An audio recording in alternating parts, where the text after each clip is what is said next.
Гэта будынак былой базавай школы. Адрас прапіскі – вёска Малая Плотніца Пінскага района. У памяшканні ёсць сталовая і майстэрня, склеп, хлеў, калодзеж. Ёсць тут і электрычнасць. Стартавы кошт лота – 27 рублёў. Земельны участак аформіць у аренду на 50 гадоў. Асноўныя аб'екты, якія прадаюцца ў Пінскім раёне, былыя будынкі сацыяльнай сферы. Сёлета было выстаўлена 4 такіх, палова з якіх ужо прададзена і зноў уцягнута ў гаспадарчы абарот. Условия – это осуществление предпринимательской деятельности, использование в личном подсобном хозяйстве, под жилье.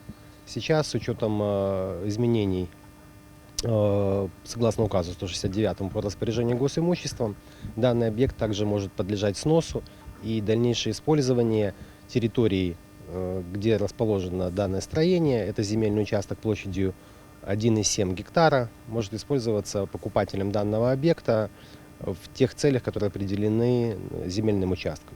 Гэта адзін з самых буйных будаўнічых аб'ектаў – гандлёвы цэнтр у Жабінцы. Будынак быў набыты падчас аўкцыёна. Раней тут быў млын і цех па нарыхтоўцы сока з яблыкаў. Адлюстраванне гісторыі будынка знайшлося ў назве і ў дызайне. Это здание достаточно старое. Оно 56-го года постройки. Оно было интересно тем, что в нем осталась та аутентичность тех старых, еще, можно сказать, сталинских времен.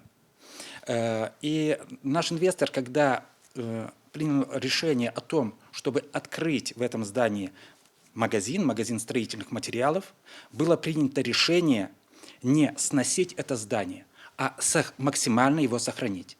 Мы оставили полностью внешне несущие конструкции. Практика аукцыёнаў уже не першы год працуе ў нашай краіне. Сёлета ў Брэскай вобласці са 171 аб'екта нерухомасці дзяржаўнай уласнасці, выстаўленых на продаж, рэалізаваныя 93 аб'екты камунальнай і рэспубліканскай уласнасці. У бюджэт трапіла звыш 4 мільёнаў рублёў. Галоўны абавязак новых уладальнікаў, каб аб'ект абавязкова выкарыстоўваўся. Пандемия тоже внесла свою лепту в проведение аукционов. Если мы раньше продавали на электронных торгах порядка 10-12 объектов, то в этом году мы уже очень эффективно и активно используем электронные аукционы. Сегодня у нас выставлено, вернее не выставлено, а у нас сегодня торгуется на электронных торгах порядка 80% объектов. Покупателю сейчас не надо к нам ездить 2 раза, чтобы регистрироваться на аукционе, а достаточно 1 раз зарегистрироваться в любом областном центре или в городе Минске в представительстве торговой площадки, а для того, чтобы участвовать в торгах, в принципе, не надо выходить из дома. Пераднавагодні аукцыён, які адбудзецца 22 снежня, аб'яднае нерэалізаваныя раней аб'екты нерухомасці рознай катэгорыі. Наступны плануецца ўжо 15 студзеня. Евгения Мороз, Татьяна Будгасаим, Александр Севицкий, Александр Дьяченко, телерадиокомпания «Брест».